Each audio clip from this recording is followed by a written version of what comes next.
Hey, what's up pups, it's JR, bringing you another, albeit overdue, Monster Hunter video. Really quickly before we get into the video itself, I'm sure some of you are still in the dark about why the final episode of Boat the Destroyer hasn't gone up yet. Shorthand is, I'm still working on getting the new VR avatar finished up because I want to have her ready and in a video before I close off the series. But despite the fact she hasn't appeared fully in a video yet, it's good to see that people have already taken a liking to Alice.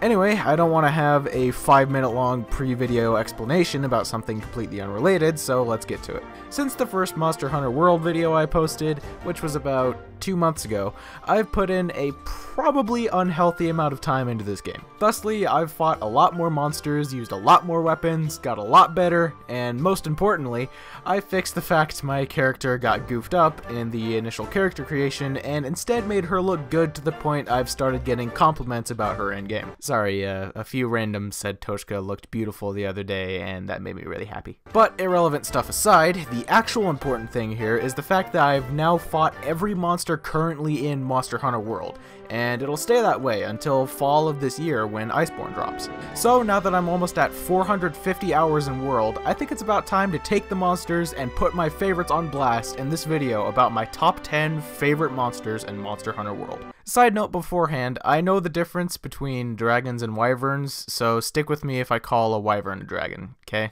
Alright.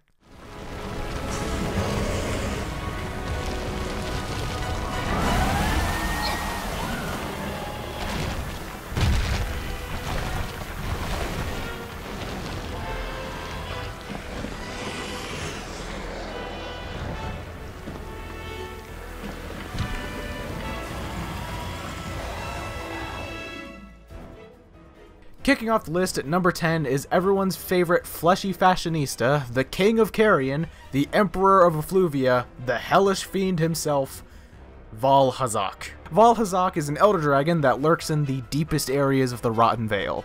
While he may look like a zombie, he actually just covers himself in rotting flesh and viscera that can be found in pretty much every corner of the Vale. The quirk Vaal Hazak brings to the fight is his ability to harness the toxic vapor found in the Rotten Vale to create a toxic cloud around himself when threatened and blast a concentrated beam of the effluvium that deals massive damage and has a chance to reduce your maximum health. I'll leave the complex stuff for a separate video. One of my buds over on the JR Community Discord gave me the idea to make a video breaking down on how to fight some various monsters for people who might have issues fighting them. So let me know if that's something you'd be interested in the comments below. Now, why is Vaal Hazak number 10? Well, the reason he's making this list is the fact that I believe he is one of the coolest looking monsters in World. His design is awesome through and through, my favorite part being that his head looks as if he's wearing the skull of a dead monster of some sort. However, I'm not sure if that's actually the case, or if that's his actual head and he's just has a sort of inside mouth, not unlike a xenomorph. Now, you might be thinking to yourself, if you think he's one of the coolest monsters in the game, why is he only number 10? Well, if you've been on my Discord for a decent amount of time, you probably know why. Farming him is one of the most agonizing things in Monster Hunter World. Getting deceased scales or Vaal Hazak talons from him is decently easy, but if you want Vaal Hazak fangs, you need to either break his head or roll the 15% chance drop rate on silver investigation rewards or the 14% chance on the gold rewards. Which, by the way, Vaal Hazak fangs have a 1% higher drop chance on gold rewards than Vaal Hazak gems. Pretty cool. So most likely, if you want Vaal Hazak fangs, you're going to want to break his head. Unfortunately, trying to break Vaal Hazak's head is equivalent to trying to break down the Eiffel Tower by using nothing but a Nerf bat with the PVC pipe inside removed. Luckily though, in the background footage you'll see, or have seen depending on how far into it we've gotten, I broke his head within the first encounter, which I was completely taken aback by when I was recording it. So from now on, when I want to get Vaal Hazak fangs, it's going to be the Wrathslinger 3 and a Breakertron. But to make it so this video is reasonably long, I'll keep it simple. Vaal Hazak is one of the coolest monsters in the game, but is also one of the most painful to farm, so he's only coming in at number 10.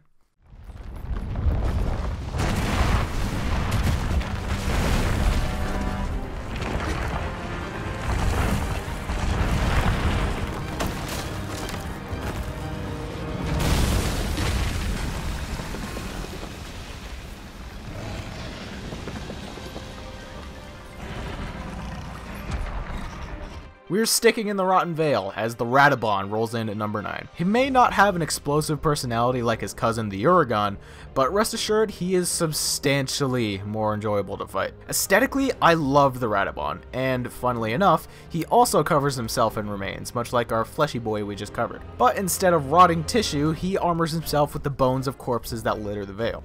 This gives him a jagged, intimidating look to him, and makes it approximately 77% more painful to get run over by him.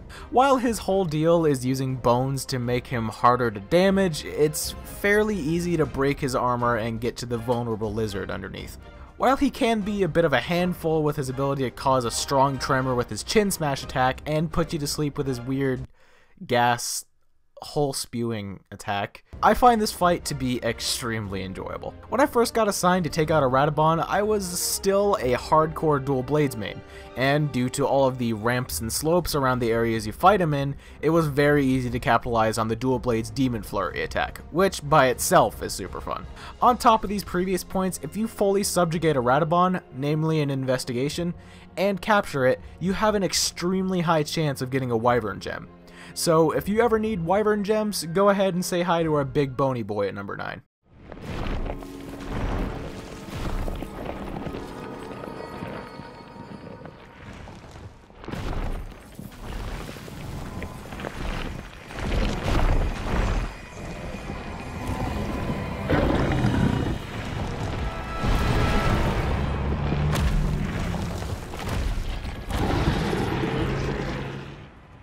Okay, here's a challenge for you. Look me in the eyes and tell me you do not like Dodogama at all.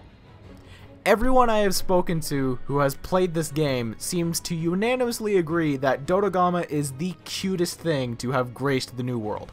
He's a big old pudgy lizard who likes to eat rocks and melts them down inside his body to be able to shoot molten rock out at anything that dare try to hurt his pudgy adorableness. Luckily, looking away from the he's adorable excuse, even though he's the lowest difficulty monster in the Elder's Recess, making him the equivalent of a New Age Great Jagras, he's decently difficult. Unlike the Vor lizard of the Ancient Forest, if you try to fight Dodo by just going on autopilot, you're gonna get carded faster than you can say, how do you get rid of Blast Blade again? His concept is pretty fucking cool, he's downright adorable, and his fight isn't a total bore or a completely agonizing shit show. So I'd say Dodo is pretty deserving of the number 8 spot on my list.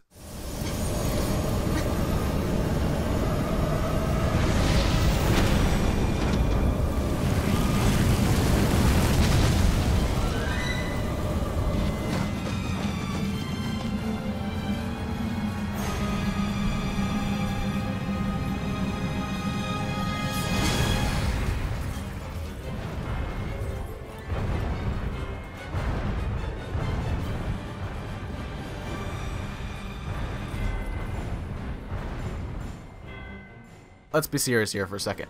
Kushala Daora is supremely badass. He's a legit dragon, unlike the majority of other monsters in World. He's made of steel, and my personal favorite point, he controls wind. Looking away from the fact that he can use the power of FPS lag to his advantage, Kushala's fight I find very enjoyable. And not just because I can gawk at how cool he is the entire time. Okay, kind of because I can gawk at how cool he is the entire time. What can I say? I'm a massive fan of wind elementals in fantasy, and as my experience in the Pokemon games after Generation 2 showed me, monsters made of steel are as badass as they are resilient. One of my favorite things about Kushala is the fact he does not give a shit if you're near him. Look at him. He doesn't even care. He's too much of a badass. The only thing I can think of that I find annoying about him is the fact that he, being the Dragon of Steel, is very resilient, which makes fully subjugating him rather difficult. As an example of this, I legitimately didn't know you could cut off his tail until I got the footage for this video. And for the record, no, I do not have a single idea how I missed it saying so in the Hunter's Journal. While I would love to talk about Kushala some more, at his core, he is just a dragon made of metal that controls wind, so there isn't too much else to talk about. But there's beauty and simplicity, so that's why Kushala Daora is taking the number 7 spot. Unfortunately, there's no special cinematic for this guy, so we'll just have to hop right into it. Great Girros, another contender for the spot of coolest monster. I love the design of the Great Girros. He's basically a cobra with legs that can spit paralyzing venom or rip into his targets with two massive fangs coated in the very same venom. Being a fanged wyvern with the ability to paralyze you, the Great Girros can prove to be quite a handful when you first run into him, especially because he has a pack of Girros with him at almost all times. And if you end up killing most or all of the little Girros, he can call for more at any time. Oh, and if the Girros pack wasn't enough for you, there's also the fact that the Great Girros isn't big enough to ward off other hostile small monsters, meaning the little flying fuckers that infest the Rotten Vale can annoy you while you're mining, gathering, or fighting a Great Girros. So that's fun. But ignoring the annoying parts, I've said in a video before that fanged wyverns are my favorite type of monster to fight, because the best way to tackle them, in my opinion, is to fight fire with fire. See their speed and raise them your agility. The Great Girros is one of the best examples of this, which is why, even though I absolutely hate getting paralyzed and am too in love with my full crit or poison setups to build for anti-paralysis, fighting this speedy cobra is one of my favorite things to do when I want to take a break from farming.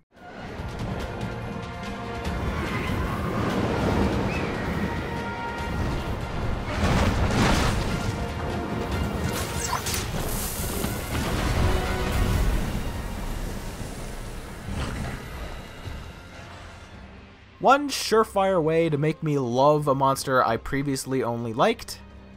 Easy. Take monster, make it pink. Boom. The Rathian on her own I like quite a lot. She's a textbook wyvern that can shoot fireballs and all, but she has the added bonus of poisonous spikes on her tail. She could do her little tail whip spin aroundy attack and try to hit you with the spikes then, but that wouldn't be nearly flashy enough for the wyvern princess. So instead, she not only hits you and knocks you on your ass while poisoning you, she does that while doing a backflip.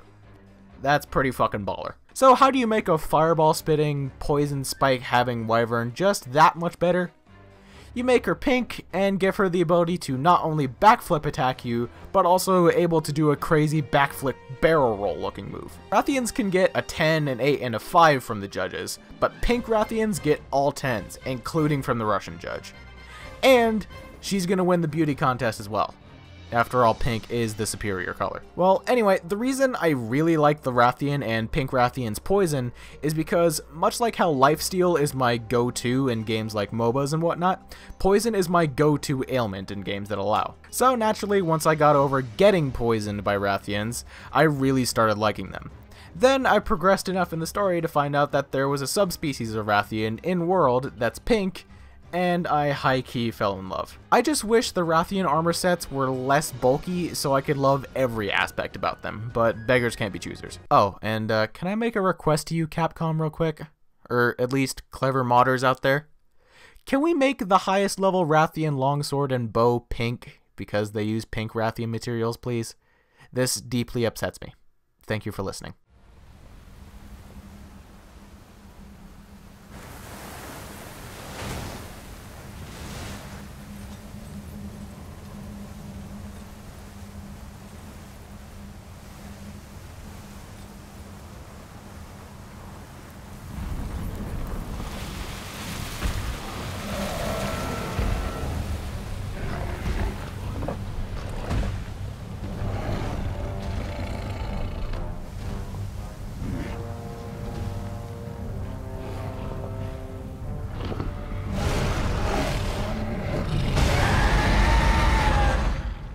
Time for the apex of Wildspire Waste to take the stage. We've got our boy Diablos stepping up to the plate and staking claim as the coolest monster in Monster Hunter World, in my opinion. Oh, and by the way, it's only black Diablos that are exclusively female. Black Diablos are female Diablos that are in heat, so if it's a Diablos and it's black, it's female. But the Diablos, I believe, is the coolest monster in world. His massive horns are my favorite aspect about him, namely because they look like they could actually be used effectively, as opposed to Nergigante's horns, which are just kind of there, and fat, and don't look good at all. Every visual aspect about Diablos fits so well to what he's supposed to be, and he probably has the most intimidating and terrifying roar out of all of the monsters in the world.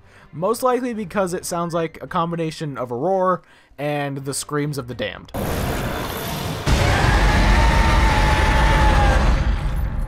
Pretty fitting for a monster with Diablo in the name, huh? Something I really like about Diablos. It is one of the few monsters in world that can still consistently cart me even if I come prepared. We won't count Black Diablos in that because she's just a more relentless, erratic Diablos. And come to think of it, a better way to highlight his fight would be to say that he is the only Apex left that can cart me even if I come prepared. Anjanath and Rathalos are super easy now, but that's to be expected. They're the big badasses of the first locale. Odogaron I have farmed so fucking much trying to get a gem for Sin that I know his entire fight inside and out. And finally, Levasioth is just a firefish, so who fucking cares. Meanwhile, with Diablos, the footage you're seeing right now is actually my second attempt, unlike all of the other footage for all of the other monsters in this list, because I got carted within the first encounter of the first fight.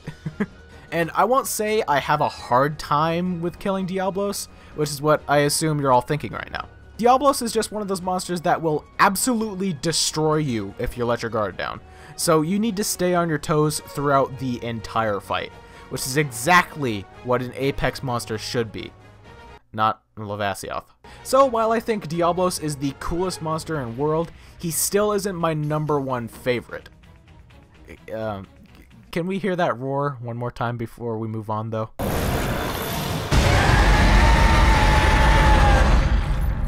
Nice.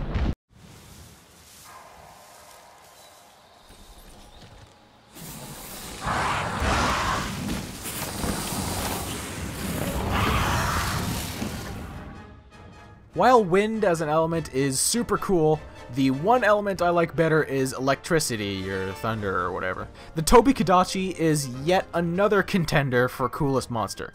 But unlike Kushala, Great Girros, and Diablos, his cool factor doesn't lie in how badass he is, but rather how motherfucking majestic he is. Love him or hate him, you cannot deny how fucking majestic this electric cat, lizard, squirrel, snake thing is. Which, real quick, can we address how the game associates the Tobi-Kadachi's gliding membrane with that of a flying squirrel, even though there are actual lizards that have that exact type of membrane? That aspect just always bugged me about him. Another thing that bugged me was, while I was trying to get cool footage of me fighting a Tobi-Kadachi for this, not only did both Rathian and Rathalos butt in and throw their hats into the ring, but as I was tracking the Tobi back to his nest to finish off the hunt, the Rathalos left the locale and a fucking Devil Joe literally spawned on top of me and tried to take the Tobi for himself. So that's cool. Anyway, being another Fanged Wyvern, I automatically love fighting Tobi-Kadachi, for the same reasons I gave before about Great Girros. So take his visuals, his fight, and him warranting one of, if not my favorite gun lance, you've got a prime candidate for my #3 spot. Ah, and as Pickleman shows up, that reminds me, I should make a list about my least favorite monsters in world. Thank you, Pickleman. Always so insightful. You fucking cuck.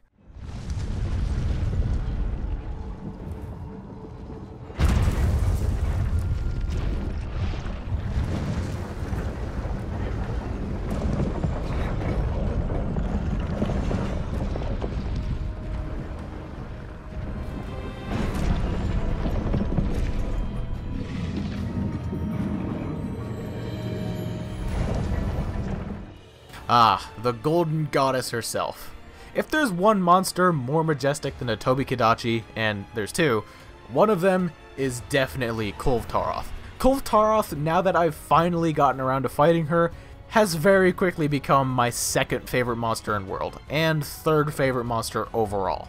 She's another case similar to Kushala Daora, because the entire first phase of her fight, she is literally just walking around doing her own thing as the hunters try and chip away at her golden coat or piss her off by hitting her chest. Visually, she is probably my favorite monster. She isn't the coolest looking, that spot still belongs to Diablos, but she is the best looking monster. Her design is a perfect balance of cool, elegant, and even intimidating with her sheer size and massive horns. Not to mention, as you can probably tell from the background footage, her best looking feature carries over to her armor as well.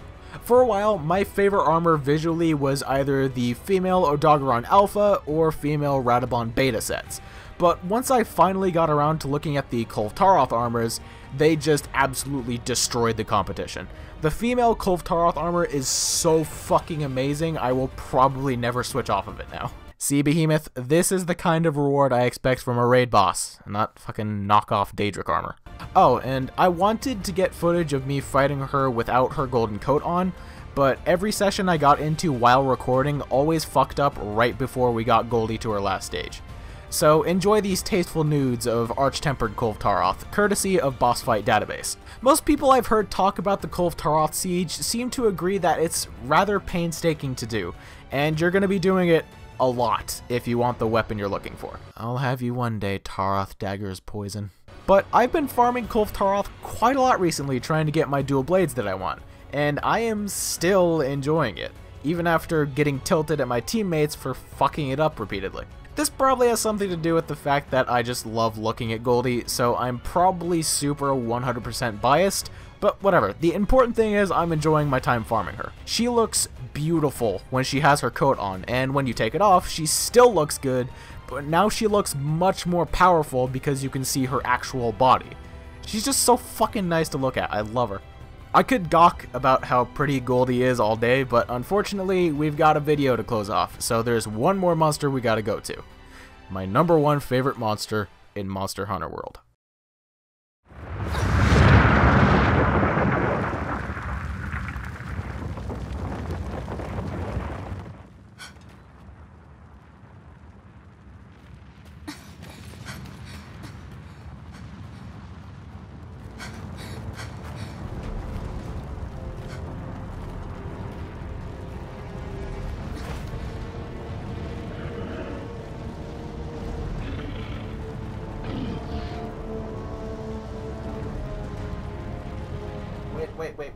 Wait, hold up, hang on. I knew that there was wrong footage. Ugh. That isn't even the right locale. And Behemoth? God, no, fuck Behemoth. Here, I think I found the actual #1 footage. Hang on, let's try this again.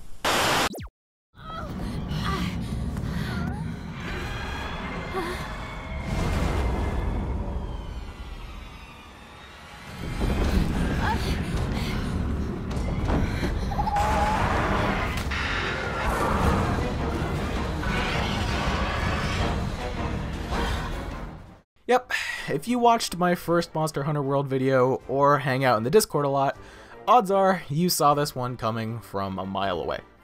The only monster that can 1v1 Kulve Taroth when it comes to elegance is the beautiful yet deadly ice wyvern, the Legiana. Or is it Legiana? I never honestly figured out how to say her name. Is it Legiana, like your leg, or is it Legiana, like the word legion? And whatever. The important thing is, the Legiana is my favorite monster in the entirety of Monster Hunter World. The primary thing I like about her is, if I had to pick one type of elemental dragon as my favorite, ice dragons would take the cake right off the table.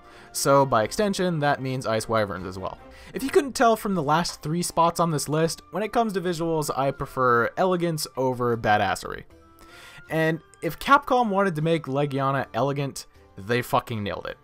Her overall design is beautiful, her sound design is more akin to birds than dragons, so it's less intimidating and more pretty, and the ice crystals that grow on her do nothing but make her look better. On top of her visuals, her fight is enjoyable outside of just ogling her, but it isn't too easy with the fact that she's the apex of the Coral Highlands. She isn't on the same level of Diablos in terms of staying frosty, pun intended, so while the challenge of her fight is less so than other apex monsters, this adds to the general enjoyability of the fight, because she's still very much beatable, so new players could beat her on their 2nd or 3rd solo try as opposed to Diablos, which probably took weeks of mental preparation. Speaking from experience. She's almost as elegant as Kulve Taroth, she's cooler than the majority of monsters in World, her fight is super enjoyable for an apex, and she's an ice wyvern. So the Legiana easily stakes her claim as my favorite monster in Monster Hunter World. For now. There's still one more monster that isn't in-game yet, but come this autumn, we'll see if he takes Legiana's spot.